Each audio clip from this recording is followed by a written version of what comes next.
Hi everyone, it's Professor Harmon. I hope that you're all getting to enjoy this weekend.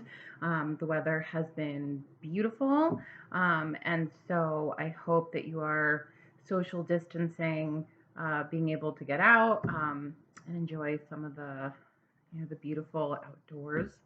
So I just wanted to touch base about session two. I'm going to post this early, and I'll make announcements to let you know that I posted this.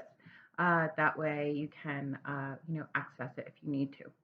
So in session two, we are talking about research-informed practice and the impact of policy change. So I'm going to give you an example. Um, so anecdotally, a lot of private practice clinicians had noticed that their private insurance clients were able to access teletherapy.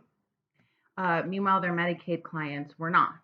And so prior to the pandemic, we had all gotten together to put some data in front of some senators in the Connecticut State Senate to show them how many clients could not access telesessions and why it was so important. We then took that data after the pandemic started and Medicaid made some changes to their policies to advocate for them to continue to allow teletherapy or telemedicine for these clients. Particularly when you think about a lot of clients who access Medicaid, we're talking about folks who are more low income. So they may have more difficulty accessing transportation or accessing a clinician who has a focus in a certain area because they can't drive an hour to get there. So these are the types of, situations where in looking at our clients and gathering data, we then can advocate for policy change. Another area that we're looking at is parity in pay. So a lot of private insurance companies are reimbursing for telemedicine or teletherapy at a lower rate under the belief that because it is via a technological platform, people don't have as much overhead, which isn't necessarily true. And telemedicine isn't necessarily about what's easier for the clinician, but sometimes what's more accessible for the client. So that's an example of where you can see how some research informed practice and policy change was made based on client experience. Social work does not occur in a vacuum. That's why at Sacred Heart, we really believe in teaching integrated practice, at looking at how clients impact communities and larger systems, how larger systems impact communities and individuals and families, and how communities can impact individuals and families and those larger systems. Okay. So, again, going back to seminar hours from that first video, if you are wanting to have hours for the seminars applied to your field hours, what I want you to think about when you're doing the impact of policy change is how you can really dive in deep. So for our discussion post, we're talking about, a recent policy change that impacted your clients or communities that you work with. So, dig in deep and talk about the issue. Use some resources to support the issue or to highlight that disparity. And then talk about the policy change and perhaps find some resources and some support for why that policy change was needed or some data about outcomes. Have they improved? Have they stayed the same? Have they decreased?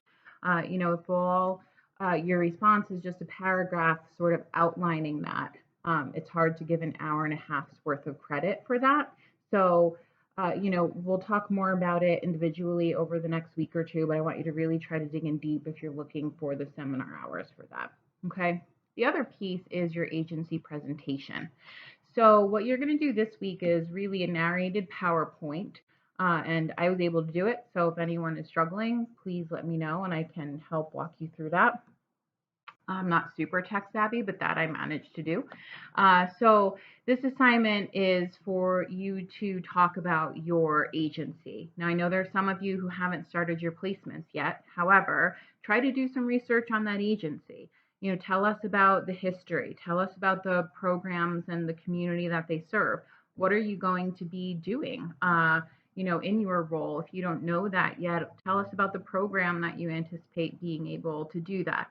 And, get detailed with it. So in the introduction videos, I know some of you talked about that, but dig in a little bit deeper. If you don't know specifics yet, what do you hope that your role looks like? What are you hoping that you're able to do? And I want you to think about, what are you bringing to the placement? All of you have experience in either previous internships or in life that have given you, areas of growth and strength and skills that you've honed. So, what are you bringing to the placement?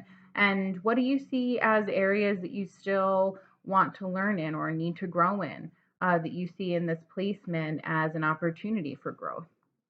Lastly, we have the learning contract. So, as I showed you in the video from last week, where you can find in field information the learning contract, I did put in the draft of the learning contract, that sample. So, I want you to use that as a guide. Okay, and you're going to send that to me, a draft of that, so that we can look that over. The one specific piece of information that I want to touch base on is in the learning contract at the end, there is a piece that asks for the final date of your placement. Just opening it. Give me 1 second, because I want to make sure that I use the exact verbiage.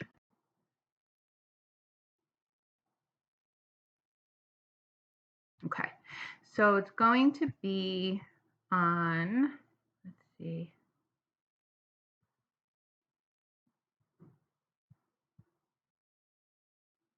so page 4, we have